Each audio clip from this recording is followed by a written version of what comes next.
Sarah Riley, NMLS 18007, and Patricia Johnson, NMLS 583004. Caliber Home Loans Incorporated, NMLS ID number 15622. Copyright 2017, all rights reserved. This is not an offer to enter into an agreement. Not all customers will qualify. Information, rates, and programs are subject to change without prior notice. All products are subject to credit and property approval. Not all products are available in all states for all dollar amounts. Other restrictions and limitations apply.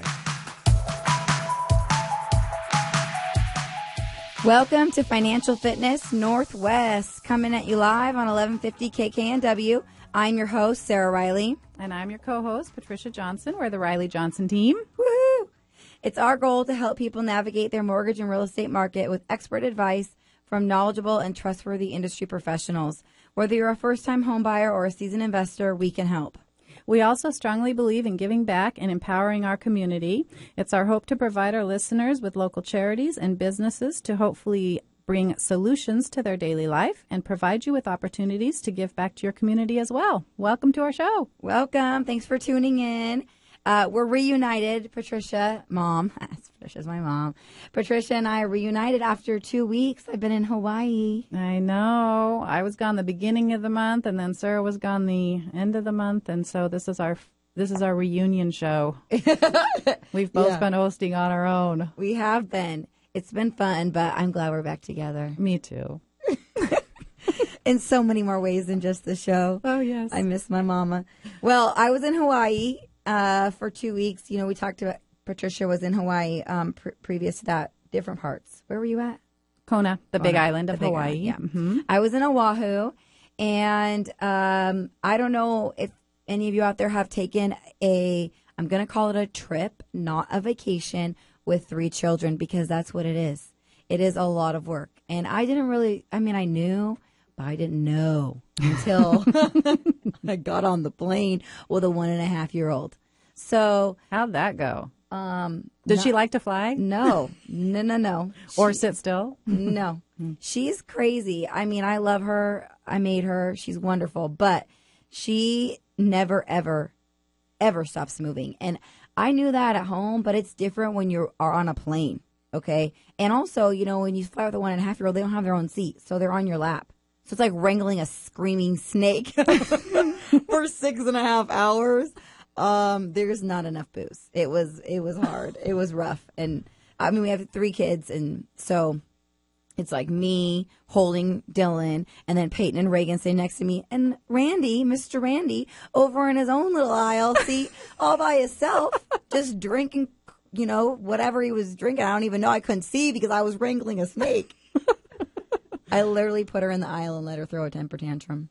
I mean, what can you do? Well, I'm sure there's lots of parents on the plane, and they have empathy because they've probably been there. I hope so. I don't know. I didn't get any dirty looks when I got off the plane. So that's good. Well, because she is probably, even while she's having a temper tantrum, incredibly adorable. Yeah, she's pretty damn cute. And, you know, they're like the cutest little travelers. They got she even had her own little backpack on, their toys in it. So cute.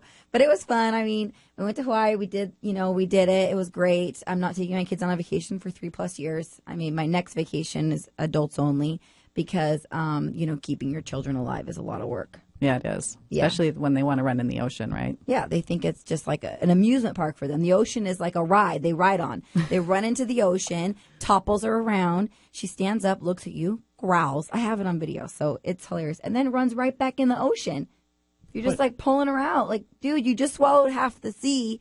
She doesn't care. No. She doesn't care. How fun. Didn't you want to be there with me? I did. I wish I was there. I know. But I have seen the videos. It's pretty hilarious. Yeah, it was a good time. But right when I got back, so that was all fun family. But right when we got back, we had Patricia and I hosted the CrossFit Devotion Girls Competition. Mm-hmm. And I also participated in that competition. Slight error in judgment. Huge error in judgment. Huge error. So we got back on midnight on Thursday, and the competition started at 7 a.m. on Saturday morning. So one day to detox. Yeah, and you probably didn't work out a whole lot on vacation. Although chasing kids, you got good cardio, but nothing else. Yeah, that's it. No lifting involved. I thought, on vacation, I'm going to work out. I'm going to do some yoga. am I thinking? I don't know.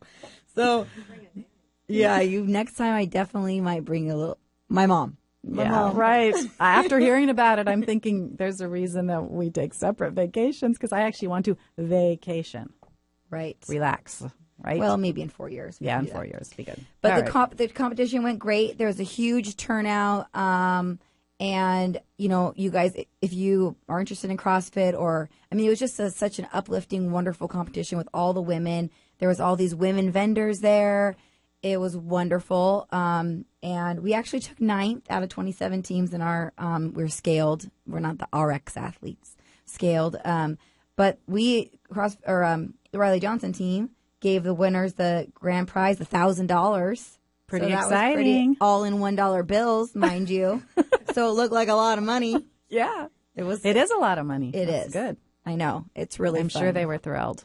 They were. They sent me messages afterwards, and it's a great time. But if you are in the CrossFit community, they do it every year. CrossFit Devotion in the summer. I would check it out. Definitely. Yeah. Great event. So it was good. So I guess that's it for our catching you up on our lives. And now we're going to go to commercial. When we come back, we're really excited for the guests we have in studio today. First up, we have Tammy Lundin with Remax Integrity. Tammy is a seasoned broker with 21 plus years in the industry and a master certified negotiations expert, which is very important in this market. And then the second half of today's show, we have Dave Kwok with Hope Central Pediatrics, which is a nonprofit pediatric primary care practice in South Seattle. I'm really excited to hear about what they're doing. So to find out about any topics discussed or to learn more about the guests we have in studio, you can find us online at www.financialfitnessnw.com.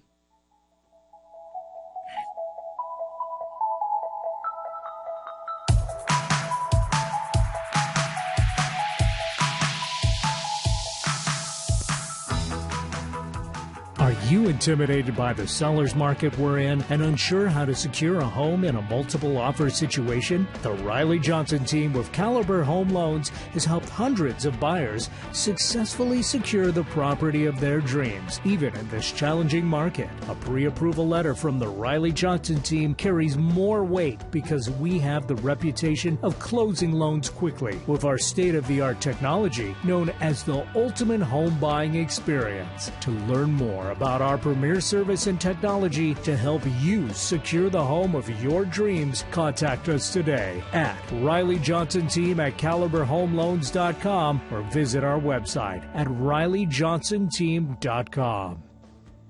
Sarah Riley, NMLS 18007, and Patricia Johnson, NMLS 583004. Caliber Home Loans Incorporated, NMLS ID number 15622. Copyright 2017, all rights reserved. This is not an offer to enter into an agreement. Not all customers will qualify. Information, rates, and programs are subject to change without prior notice. All products are subject to credit and property approval. Not all products are available in all states for all dollar amounts. Other restrictions and limitations apply.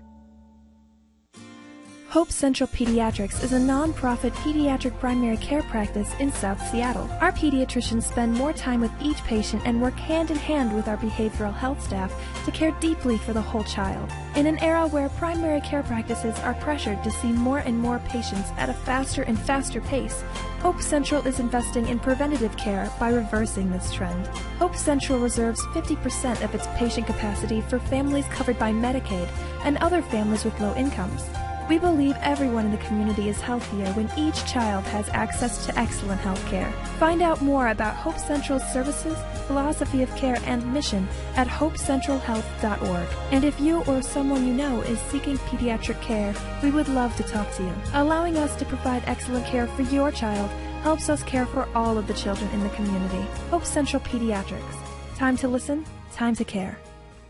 Are you frustrated with this competitive seller's market? Working with a seasoned professional such as Tammy Lundin with Remax Integrity, who has seen all types of markets, will give you the needed expertise to navigate this difficult market as either a buyer competing with multiple offers or a seller trying to pick the right offer in a multiple offer situation. Tammy Lundin of Remax Integrity will go the extra mile to get the right information to help you make the right decision in writing an offer that will outshine the others without giving up vital protections and helping sellers distinguish between the offers presented. Working with Tammy Lundin, RE/MAX Integrity is the right decision. Experience means a lot in this unprecedented seller's market, and her 21-plus years experience as a realtor and her team of experts in the field set her apart from the rest. You'll be glad you hired her and will be happy to recommend her to your friends and family. Referrals are the heartbeat of her business.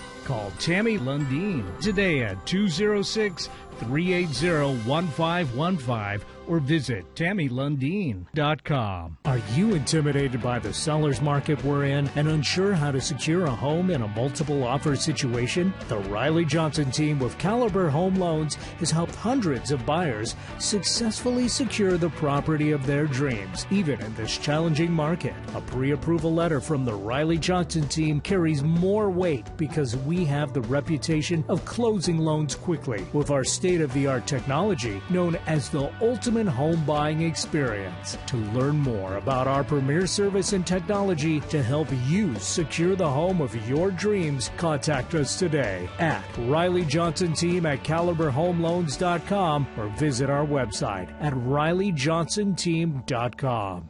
Alternative Talk 1150. It's good for what ails you. This statement has not been evaluated by the FDA.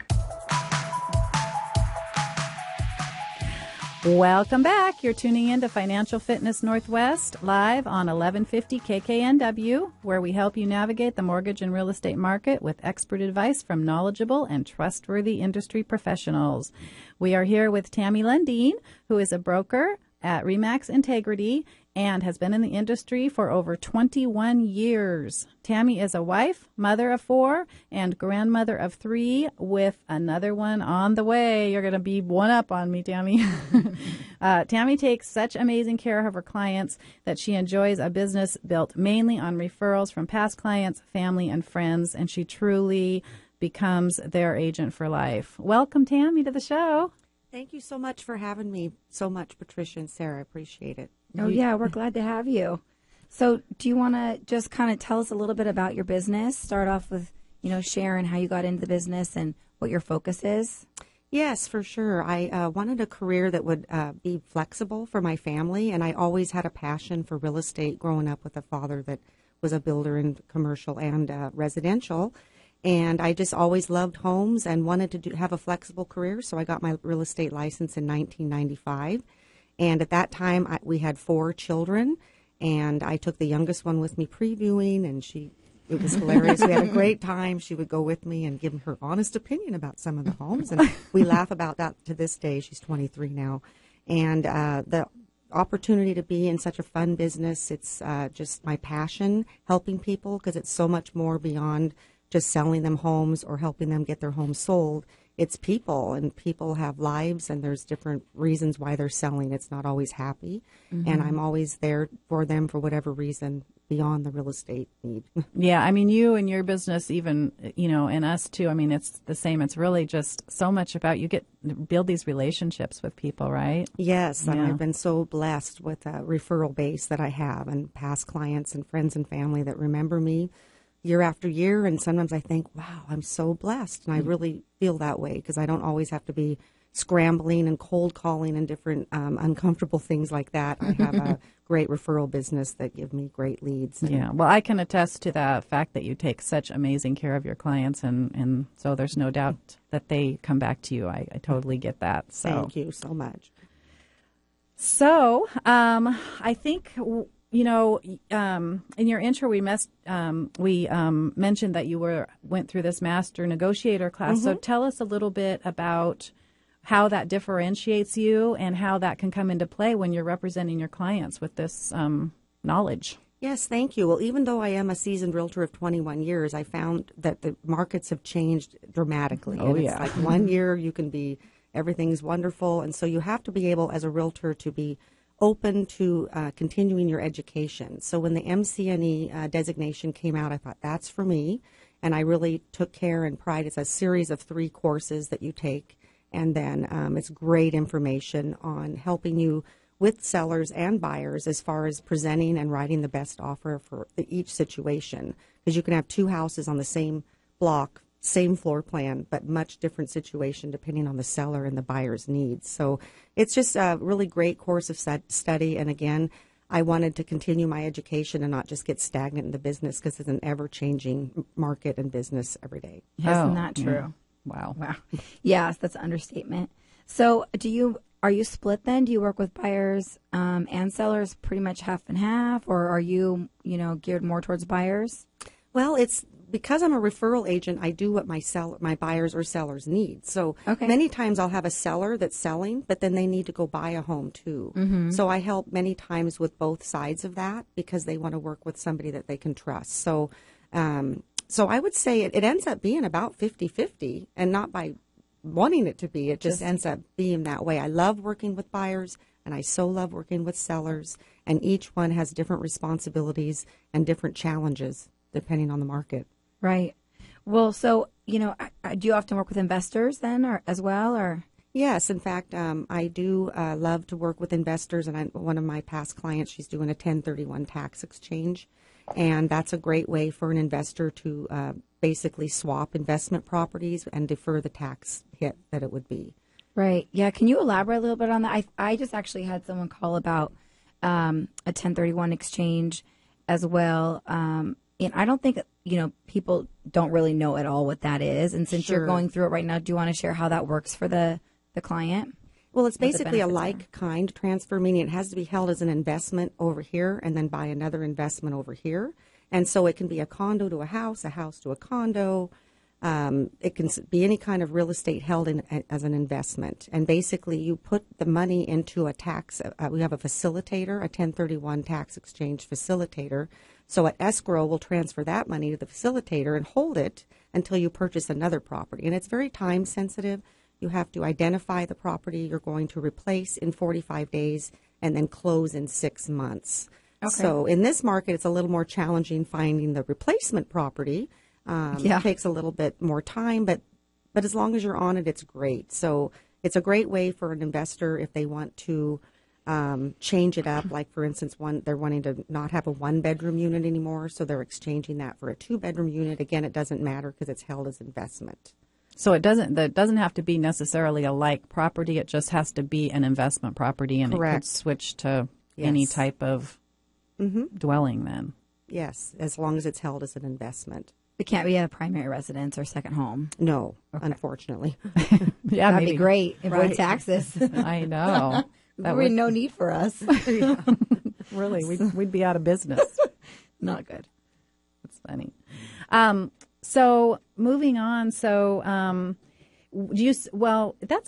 doing those 1031. I mean, that is kind of a one-off thing. I mean, are very many people do that, or? Well, in my career, I've actually only done 2, and so it's not something I do every year. It depends on my investors' needs at the time. So no, it is not commonplace. I mean, some people, I would think maybe in commercial or different avenues of real estate might do it way more often, but I mainly do residential condo sales. Yeah. Okay.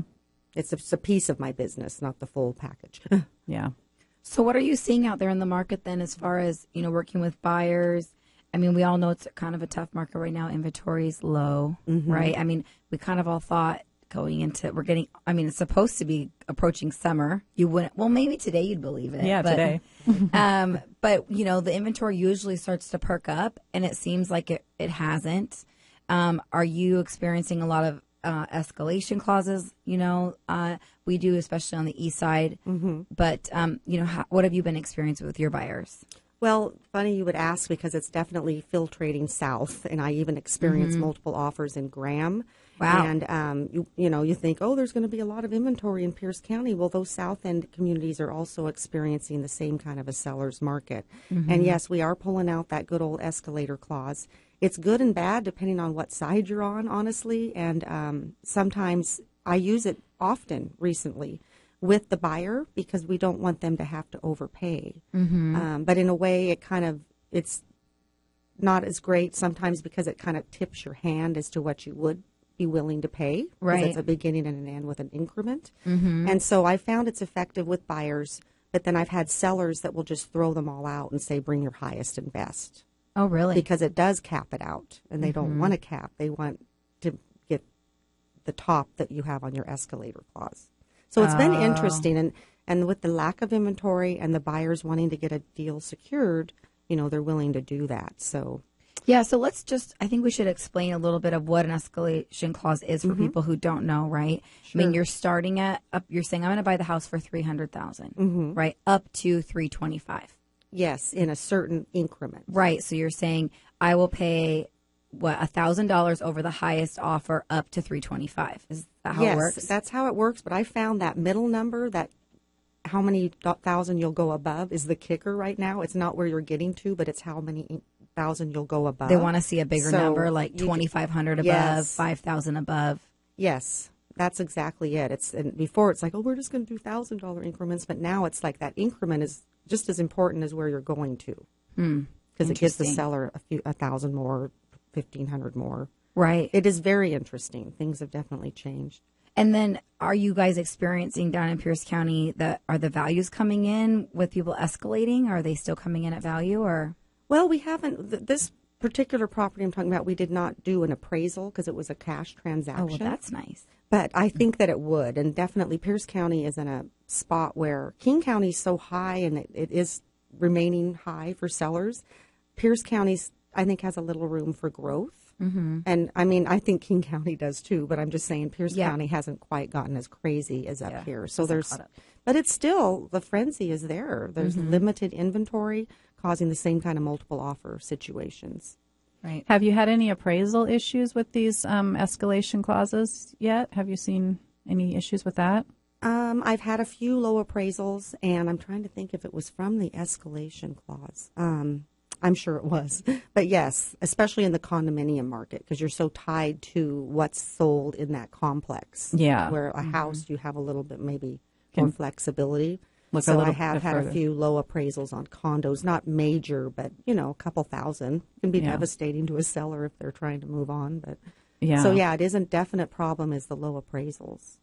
Well, and also, with the buyers, too, and if they are first-time buyers and they're trying to get in, and then, I mean, do you see people mostly, are they coming in with the extra cash to cover the difference, or does it blow up the deal? Yeah, that maybe that's another place where your negotiation skills can really come in, because then you can negotiate with the seller to maybe come down or meet in the middle, right? And that's what we're still trying to accomplish. But then we have new addenda that has come out, the additional down addendum, that if you're in competition and you're going to be bid up to maybe a place where it's not going to appraise. Well, there's an addendum we can add to the purchase and sale agreement that says, okay, well, the buyer has this $30,000 set over here that they can bring to the table in the event it's not appraised. And it's called additional down, and it's part of our financing addendum if you attach it. I have not seen it in South King County, but I've heard it's very heavily used east side and Seattle. Yeah. Have you seen it?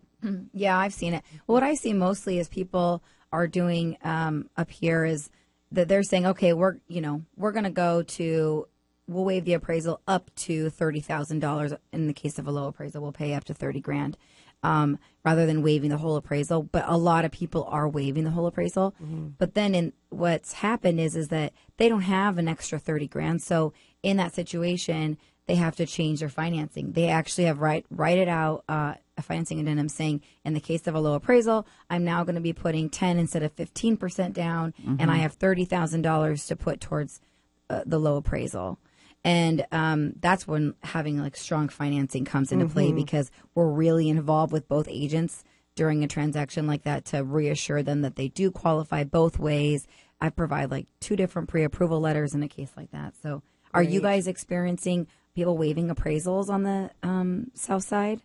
I have not experienced it in my own business yet. No. Yeah. But it's probably coming. I mean, it's been very competitive in the south end for sure. There's hardly any inventory, condos, homes. Well, I would think an investor, if they were coming in and paying cash, that's not going to matter so much. But right. First-time that's home automatically buyers, waived because they don't have a financing right. addendum. So. But first-time home buyers are going to have a problem because they're buying down there because they have limited funds generally. Yeah. Right?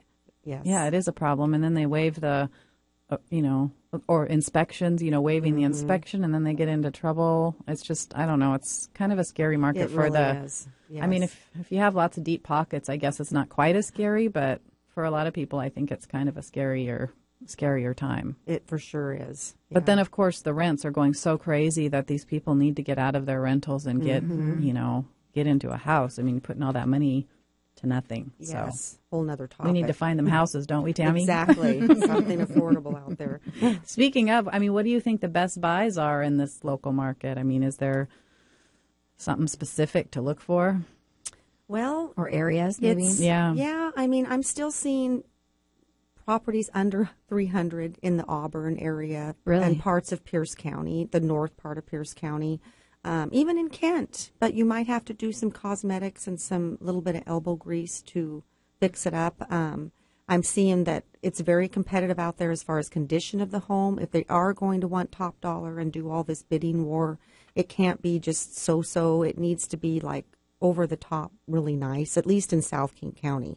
Although I have seen bidding wars on things that were just average. So that's another thing that's interesting is the buyers aren't as picky when the market is this way. Right. Although I tell my sellers you have to present really well in order to expect that kind of a response. So, but then they're like, well, I don't need to do it. I'm going to have 20 offers. It's like, well, maybe you should, and you might have 30 offers. But, it's not quite that crazy. But you get my drift on it's kind of, you want them to do what they need to do in any kind of a market to have a great product to list and sell.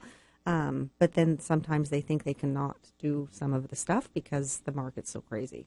But it also depends on what comes on the market when they list, right? So if they're on the market and there's no competition, then, maybe they don't have to do as much. But if some other home is listed in like value and they've painted and put some nice plants in the front yard, then your house could sit a little longer. And then you're in a situation like, wow, this house hasn't sold in a week. What's wrong with it? Yes, and I do have buyers that go, why has this been on 10 days? It's like, well, let's take a look. Well, they had a review date 7 days out. So, but and that's another thing we're seeing is list date, review date. They're not always looking at offers on receipt. They will want to hold it through a weekend so they can do some open houses because literally you get no market exposure. You list today, sell tomorrow. If they want to have any kind of significant market exposure, we try to give it through the weekend. So that's why you do see the review dates. And then that's what's creating the frenzy because you'll end up with multiple offers if you wait. But it's like, do you take the first offer? Well, in this one other situation, we did take a great offer that came in. It was in a condominium. We knew it wouldn't appraise if it went out of crazy bidding war. Right. Took it. Perfect offer. Sometimes you will take them sooner. Sometimes you'll hold and do the review. So Just depends.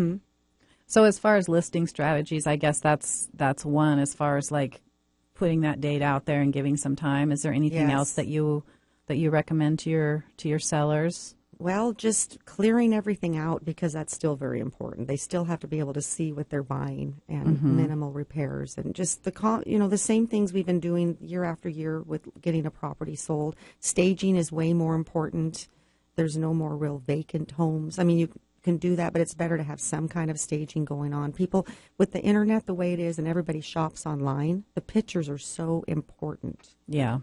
Oh, yeah. Isn't that the truth? Yes. I mean, everything happens before anybody ever goes out to the neighborhood, right? So it has to present well on the photos. So I always use professional photography for that reason.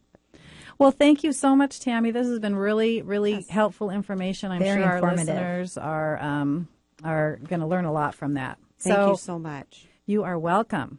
When we come back, thank you for tuning in to Financial Fitness Northwest. And when we get back, we'll be talking with Dave Kwok with Hope Central Pediatrics. To find out more about our topics discussed on today's show, you can find us online at www.financialfitnessnw.com.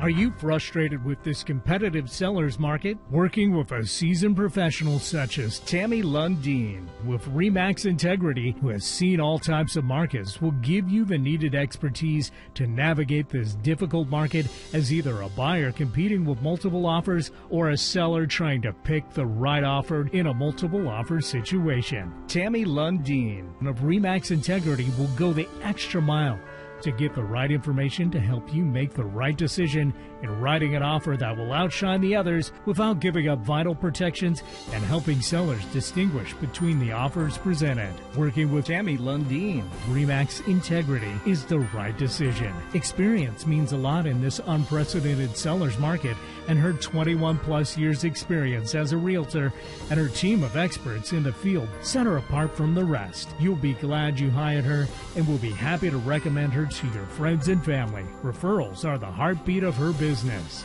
Call Tammy Lundin today at 206-380-1515 or visit TammyLundin.com. Are you intimidated by the seller's market we're in and unsure how to secure a home in a multiple offer situation? The Riley Johnson team with Caliber Home Loans has helped hundreds of buyers successfully secure the property of their dreams, even in this challenging market. A pre-approval letter from the Riley Johnson team carries more weight because we have the reputation of closing loans quickly with our state-of-the-art technology known as the ultimate home buying experience. To learn more about our premier service and technology to help you secure the home of your dreams, contact us today at Riley Johnson Team at CaliberHomeLoans.com or visit our website at RileyJohnsonTeam.com.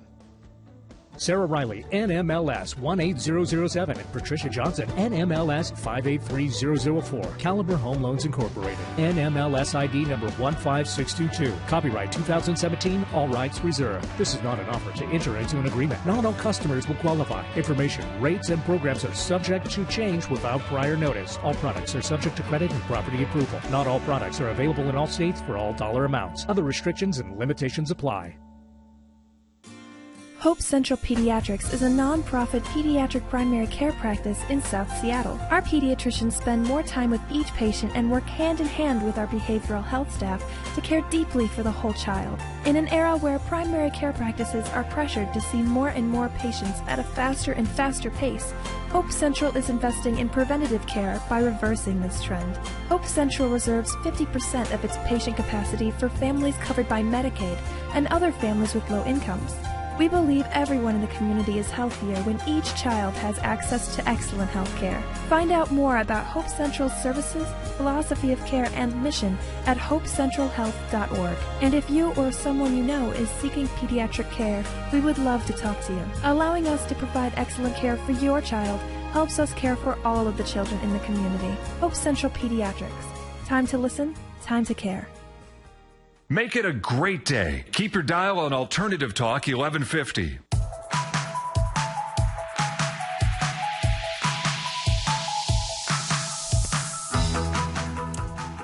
All right, well, you're tuning in to Financial Fitness Northwest live on 1150 KKNW. Well, we are here to help you navigate the real estate and mortgage industry, but we're also hoping to provide local businesses and community businesses and charities in your community that can help you bring some awareness to what's going on and give you the opportunity to give back to them as well. And in studio right now, we have Dave Kwok with Hope Central Pediatrics. Dave is the executive director of Hope Central. He has led the organization since its founding in 2011. Under his leadership, Hope Central has grown from a volunteer-staffed mobile clinic to a thriving full-time pediatric and behavioral health practice. He holds an MBA from the University of Chicago, Bose School of Business, and a bachelor's degree with high honors from Princeton University. So welcome. Thank you very much for having me. I keep calling you Dave and David. Do you go by Dave usually? Okay, good. Well, welcome, Dave. Thank you. Welcome, Dave. Thank you very much. So, so tell us a little bit about how this got started. What was the inspiration? So Hope Central launched about 3 years ago, and our team got together about 6 years ago, so 3 years before that. And it really came together from a bunch of different influences. One was just the reality that there continue to be persistent health disparities in Seattle, but in other places as well, obviously. One summary statistic is in Southeast Seattle, life expectancy is actually about 10% shorter than it is in Mercer Island. Wow. And so, there was a team that came together in the midst of that and said, what can be done about this? We're we're also in an era that where our health system is really specialist focused. It's really geared towards trying to fix problems, usually expensively, after they occur. And our team is a team of primary care folks who are looking to see, like, how can we make more investments in primary care and really put more resources and emphasis in preventive care. And so it's like really those dynamics that brought the team together. There was some existing work in Southeast Seattle where a fitness center called Rainier Health and Fitness was founded. As part of that broader vision, there was space for a clinic, and we grew out of that, sort of that initial visioning. Okay. Well, so you guys are nonprofit, right? And you're pediatric. That's right. So why the need for the nonprofit pediatric clinic? You know, a lot of times the sort of nonprofit healthcare efforts that you'll see might be geared towards specialty care, like Children's Hospital or something like that, raising money for an acute condition. And a lot of times, you know, what happens in primary care, it's not really as glamorous or sexy in one, you know, in one look. You're really talking about preventing things from happening. Versus presenting a story of something terrible that you're trying to fix. And but one of the dynamics in that is just along with everything else happening in healthcare is primary care can get a little bit of the short shrift. There's a lot of pressure in primary care for appointments for there to be a lot more volume in primary care practices. Doctors get paid on a fee-for-service basis. Okay. So their incentive is to see more and more patients. That means your time with the doctor is shorter. It's harder to get an appointment. It's harder to reach them after hours. These are all things that impact the quality of preventive care.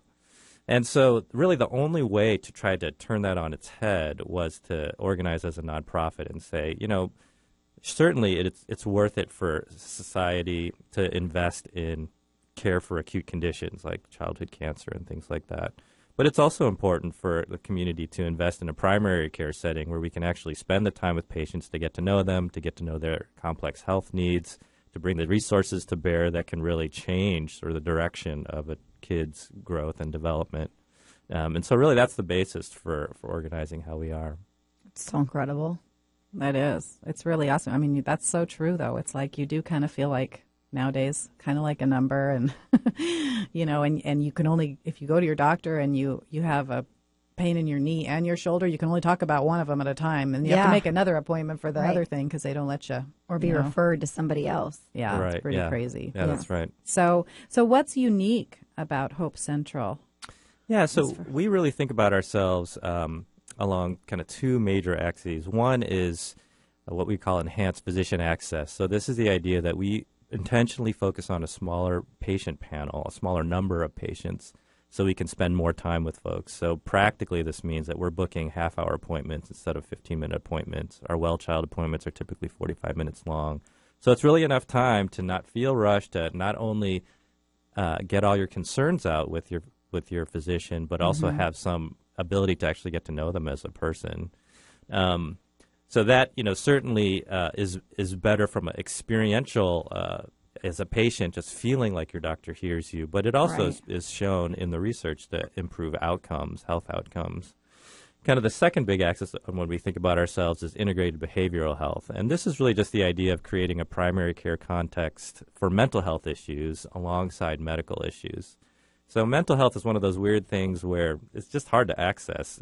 There's statistics out there that 25% of all children have some kind of mental health need, and like 4 out of 5 kids never get any help at all. Wow. And that's because, there's a lot of stigma around mental health issues. Mm-hmm.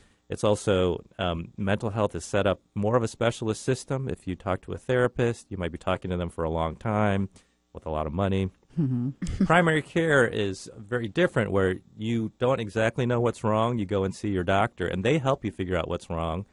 They address a lot of concerns in the office, and then if you need further care, they help you with that referral. So with a psychologist on staff, they work hand in hand with our pediatricians to create that primary care context for mental health issues alongside medical issues, so that we can address sort of all the issues with the child's health holistically. So those are kind of two of our core distinctives. Mm-hmm. Beyond that, we found that our core primary care model is a great platform for some select specialty services, mainly focused right now on autism. We're also a faith-based clinic, and we feel like that really gives us great motivation for the work, but also kind of frames our understanding of health as a holistic endeavor. Mm-hmm. So, I mean, I think it's pretty remarkable that you guys, treat behavioral health or address it at your clinic. So, why, how does that help, in primary? Can you go into more depth about Sure. if someone who comes in and has a behavioral health issue comes to your clinic, what does that look like and how does that benefit them? Yeah. So, one of the main ways that it benefits folks is it puts a mental health professional in close enough proximity that you can actually touch them. A lot of people just never meet a mental health professional. And so it's this idea where when you go to your doctor, especially for children, a lot of the issues are behavioral. It can be hard to determine whether that's normal development or whether something else is going on. And even if you know that something else is going on, it can be hard to articulate or even evaluate as a parent, like, what is this and what do I do about it? Right. At Hope Central, when you go to see your doctor, if as you describe a behavioral health concern, the doctor just goes and grabs a behavioral health provider and introduces them, and actually the behavioral health provider can start working with you on that issue right away. So, wow, in the same appointment? Yeah, right in the same appointment. So that really overcomes a lot of hurdles for accessing care. It also overcomes stigma, because if you're talking to your doctor, you might talk about a range of issues, and it's our doctor's initiative that says, what you're describing, that sounds like a good fit for our behavioral health provider. So you don't even have to go in saying, like, oh, I need help with mental health issues or behavioral health issues, which is, a barrier for some folks, just saying, like, I really need that kind of help. And then what we end up doing in clinic, a lot of the treatment in primary care is functionally focused.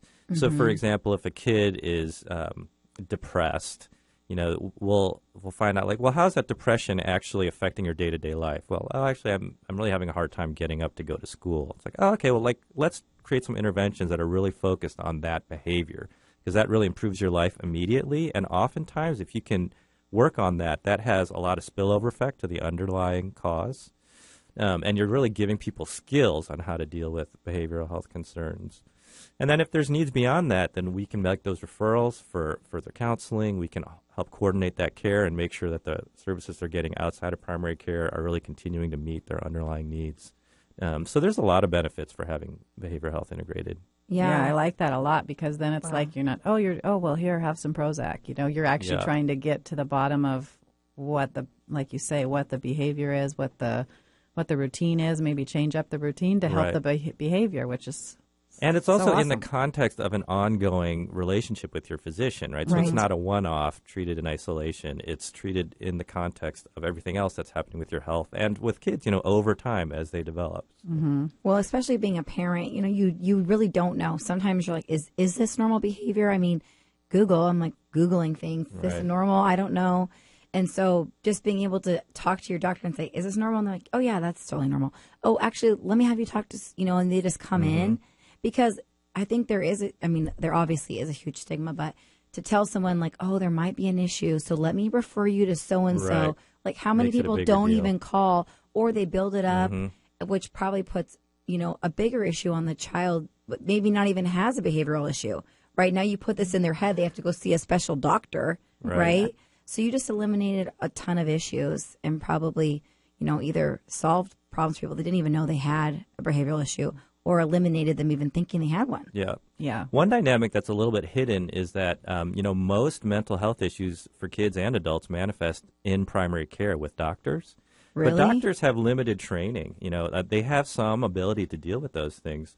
But mental health is a little bit of a different beast. And so one of the big benefits of this integrated model is even if the patient doesn't necessarily touch both the medical and the behavioral health provider, there's a lot of hallway consults where the doctor can pull the psychologist aside and say, like, this is what's happening, and this is the advice I gave. Is this sort of like in the right direction, or is there, and the psychologist can sort of help pressure test that advice and make sure things are going well, and that just gives the doctor a lot more confidence to handle a much wider range of issues. Yeah, that's amazing. It is. That seems like that's how it should be. It's so logical. It's like why don't they all work that way? And again, this goes back to why we're a nonprofit, because even though, again, models like integrated behavioral health are recognized in literature as being really effective, the current pay system doesn't support it at all. Everything is fee for service, and these sort of brief interventions are not reimbursed very well. So it's not economically very sustainable on its own. It really requires us to be a nonprofit and to say, this kind of care is important. It needs to get paid for somehow. Will you support us?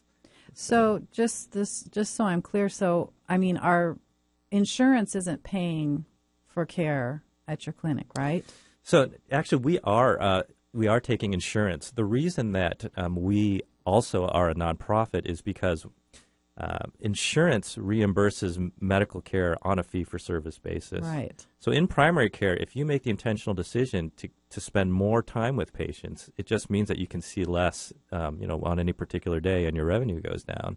And so to say, the only way to pay for like this deeper level of care is to sort of supplement what we get with insurance by folks that say this level of care is worth the additional investment. You see this happening in other other for-profit clinics as well, kind of in the other direction, people targeting the very affluent folks. Yeah, they and just pay saying, more per visit. Yeah, you need to pay, a subscription fee or a retainer fee, and I'm just going to focus on, 100 patients or something really small. And it's just that same dynamic of like, hey, it's not like rich people have a different body, that different, need a different type of care. Like, this makes sense for lots of people. So we're trying to make it work for folks with lower incomes by inviting the community to support what we do. So I was going to ask next is like, who is your demographic? Who are your patients? Yeah, it's a real mix, and a lot of that has to do with is just a function of us being in Southeast Seattle, which is really diverse economically as well as ethnically, and our intention is to try to have 50% of our capacity reserved for families on Medicaid and other low-income families. And there's a bunch of different reasons for that. One is because we're providing a level of service, a level of care that's usually really hard to access if you have Medicaid coverage. A lot of times if you're on Medicaid, you're seeking health care from what are known as community health centers. These places are great. And because of the way they're chartered by the federal government, they're really under a lot of volume pressure to see a lot of patients. And with that, they often do not have specialties like pediatrics. They have family care doctors that can see the broadest number of patients. So you don't often get access to the specialty. You don't get often access to the amount of time that we spend with folks. And so it really felt important to us from a sort of community care justice perspective to make sure that everybody had access to that.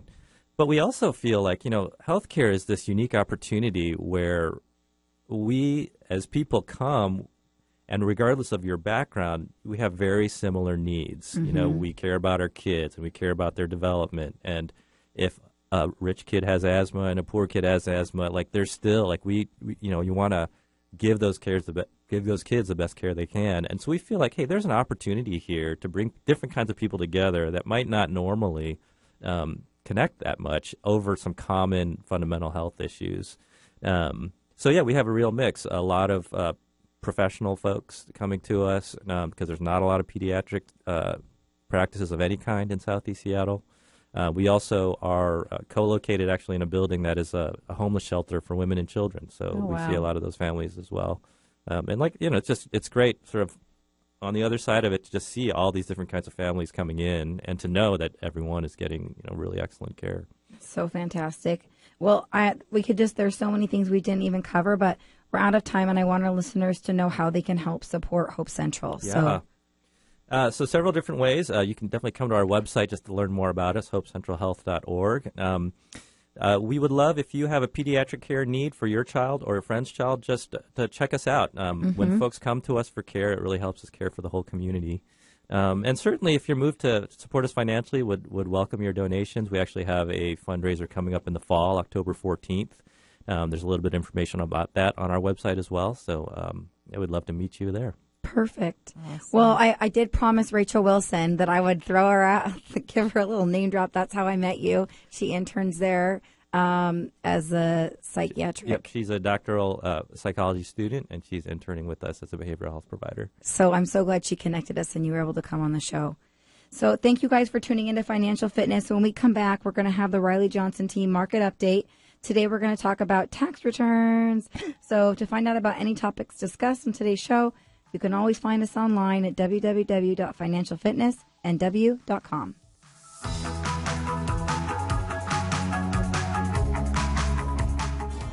Hope Central Pediatrics is a nonprofit pediatric primary care practice in South Seattle. Our pediatricians spend more time with each patient and work hand in hand with our behavioral health staff to care deeply for the whole child. In an era where primary care practices are pressured to see more and more patients at a faster and faster pace, Hope Central is investing in preventative care by reversing this trend. Hope Central reserves 50% of its patient capacity for families covered by Medicaid and other families with low incomes. We believe everyone in the community is healthier when each child has access to excellent health care.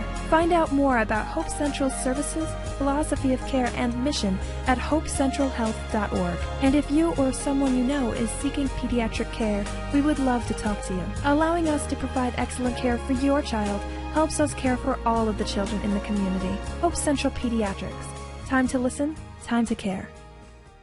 Are you frustrated with this competitive seller's market? Working with a seasoned professional such as Tammy Lundin with Remax Integrity, who has seen all types of markets, will give you the needed expertise to navigate this difficult market as either a buyer competing with multiple offers or a seller trying to pick the right offer in a multiple offer situation. Tammy Lundin of Remax Integrity will go the extra mile to get the right information to help you make the right decision in writing an offer that will outshine the others without giving up vital protections and helping sellers distinguish between the offers presented. Working with Tammy Lundin, Remax Integrity is the right decision. Experience means a lot in this unprecedented seller's market, and her 21-plus years experience as a realtor and her team of experts in the field set her apart from the rest. You'll be glad you hired her and will be happy to recommend her to your friends and family. Referrals are the heartbeat of her business.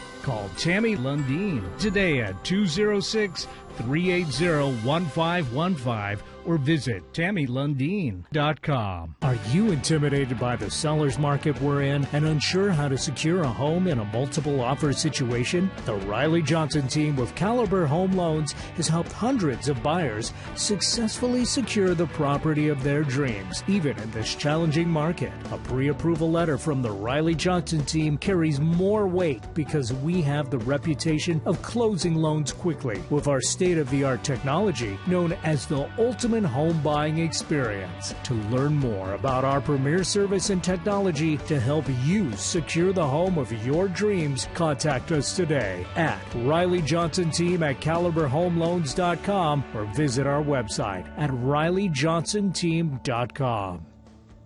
Sarah Riley, NMLS 18007, and Patricia Johnson, NMLS 583004. Caliber Home Loans Incorporated, NMLS ID number 15622. Copyright 2017, all rights reserved. This is not an offer to enter into an agreement. Not all customers will qualify. Information, rates, and programs are subject to change without prior notice. All products are subject to credit and property approval. Not all products are available in all states for all dollar amounts. Other restrictions and limitations apply.